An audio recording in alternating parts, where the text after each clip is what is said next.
할렐루야. 10월 28일 화요일 매일 성경 묵상입니다. 오늘 말씀 역대하 34장 14절에서 33절의 말씀입니다.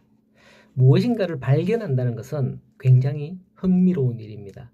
그러한 발견이 대개 세상을 떠들썩하게 하는 경우가 인간 역사에서 과학이나 의학 등 다양한 분야에서 있었죠. 우리의 신앙생활에 있어서도 그렇습니다. 내가 몰랐고 깨닫지 못했던 하나님을 발견한다면 우리의 인생이 달라지게 되어 있습니다. 그게 사실 내가 잘나고 잘해서 발견하는 게 아니라 내가 그것을 발견하도록 하나님께서 내 인생의 길 앞에 두신 것이죠. 오늘 말씀에서 보면 요시야가 성전 수리를 명령함으로써 백성들이 헌금한 그 헌금함을 꺼내게 됩니다. 아마도 요즘 교회에 있는 헌금함처럼 노출되어서 이렇게 있던 그런 함은 아닌 듯합니다. 벽 속에 넣어두고 이렇게 벽돌로 다 쌓아두어서 손이 타지 않도록 그렇게 하고 헌금이 가득 차게 되면 그 벽을 허물어서 헌금을 꺼내는 방식이었던 것 같습니다. 오늘 본문은 바로 이 헌금함에서 돈을 꺼낼 때 일어난 그 사건이 기록되어 있는 거예요. 헌금함에서 돈을 꺼내다가 제사장 hil기야가 모세가 전한 율법의 말씀책을 발견했다라고 하는 거죠. 모세의 율법책이라고 해서 모세가 기록한 2000년 전에 유물, 골동품 이런 원본 이런 사실은 아닙니다. 율법책을 당시에는 서기관들이 이렇게 필사를 합니다.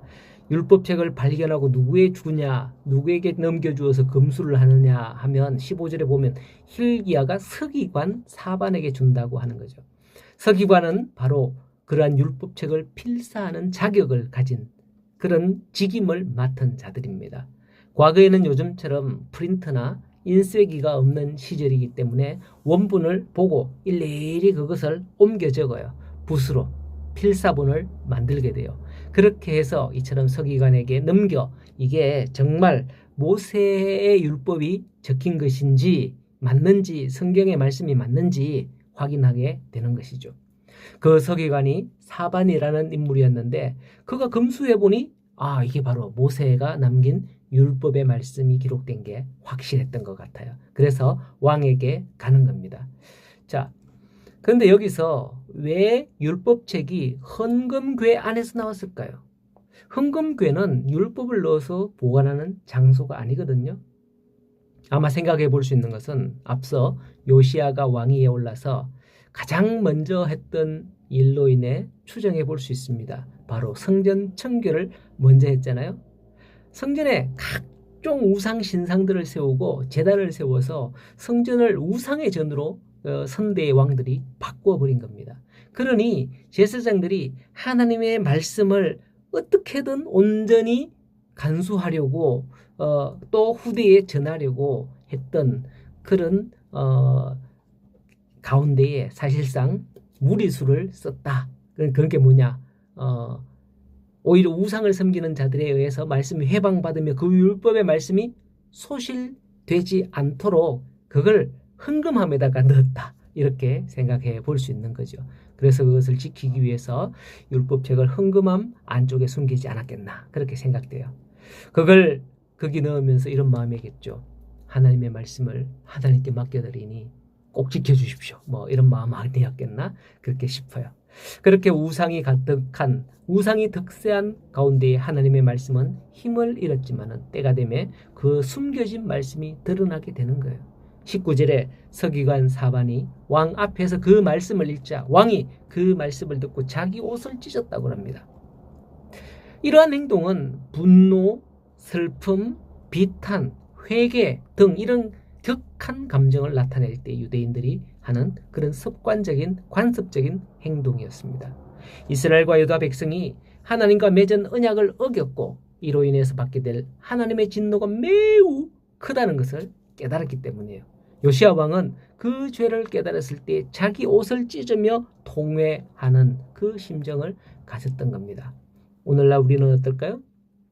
요시야는 므낫세와 아몬으로 이어지는 우상 숭배의 시대를 거치면서 그토록 말씀이 희귀해진 상황에서 신하가 읽어주는 그 율법의 말씀을 조금 듣자. 이토록 옷을 찢으며 회개했거든요. 하지만 오늘날 우리는 말씀의 홍수에 살아가고 있습니다. TV나 라디오, 인터넷을 통해서 휴대폰을 보면 언제 어디서든지 하나님의 말씀을 들을 수 있는 그런 시대죠. 찬양을 할 수 있는 그런 시대죠. 역설적이게도 이러한 말씀이 풍성한 시대에 살면서 오히려 우리는 그 말씀에 무감각한 그런 시대가 되었지 않나 그런 생각이 듭니다.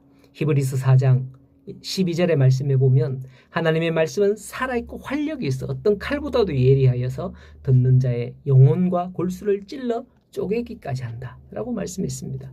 그런데도 이러한 말씀을 듣고서 무감각하다면 결코 정상적인 게 아니다 라고 해야 할 겁니다. 그것은 바로 우리의 영혼이 병들었다라는 증거 아니겠어요? 오늘 말씀 본문에 보면 요시야 왕은 그 말씀을 듣고서 이와 같은 반응을 보였을 뿐만 아니라 22절 이하에 보면 여선지자 훌다를 찾아가서 이 말씀의 뜻을 구하는 걸 볼 수 있습니다. 그 내용은 뭐 읽어서 이미 알고 있습니다만 이게 뭐냐? 이게 왜 이런 말씀을 했느냐? 그 상황, 그 뜻을 묻는 거죠. 여기서 우리가 생각해 볼 수 있는 것은 내가 받은 말씀을 가지고 하나님의 사람을 찾아갔던 사실이에요. 자기가 판단하고 이걸 가지고 해석해 가지고 이렇다 저렇다 이게 끝이 아니라 선지자 훌다를 통해서 그 시대에 온전한 하나님의 말씀, 적용되는 하나님의 말씀의 뜻을 받기를 원했다는 거죠. 그렇습니다. 지금 우리 손에서 들려진 이 성경책, 이 말씀은 사실 2000년 전, 3000년 전에 기록된 말씀이죠. 이 말씀 한 절 한 절이 우리의 심금을 울리기도 하지만은 그래서 암송도 하고 막 내가 좋아하는 그런 말씀 구절이다 이렇게 하긴 하지만은 이 말씀이 오늘 이 시대에 어떠한 말씀을 하시는지 하는 것은 또 다른 문제입니다. 이 말씀이 오늘 이 시대에 어떻게 적용되냐. 그냥 그게 말씀으로만 있는 거하고 그게 적용되어서 우리가 변화되는 거하고는 또 다른 거거든요. 그러니까 내가 그걸 판단하는 게 아니라 하나님의 말씀을 맡은 자, 하나님이 세우신 자들을 통해서 해석되어지는 그것 또한 중요한 것이다 라고 볼 수 있는 겁니다. 오늘 우리 모든 성도님들의 삶을 하나님이 인도하시기를 소원합니다. 그리고 우리의 삶 가운데서 하나님의 말씀이 문득 생각나고 또 그 말씀을 받기를 소원합니다. 그 말씀을 위하여서 우리의 생각이 바뀌어지고 하나님을 향하게 되기를 더불어서 간절히 소원하며 오늘도 이 모든 일로 인하여 복된 하루가 축복된 하루가 되는 우리 성도님의 삶이 되기를 간절히 소원합니다.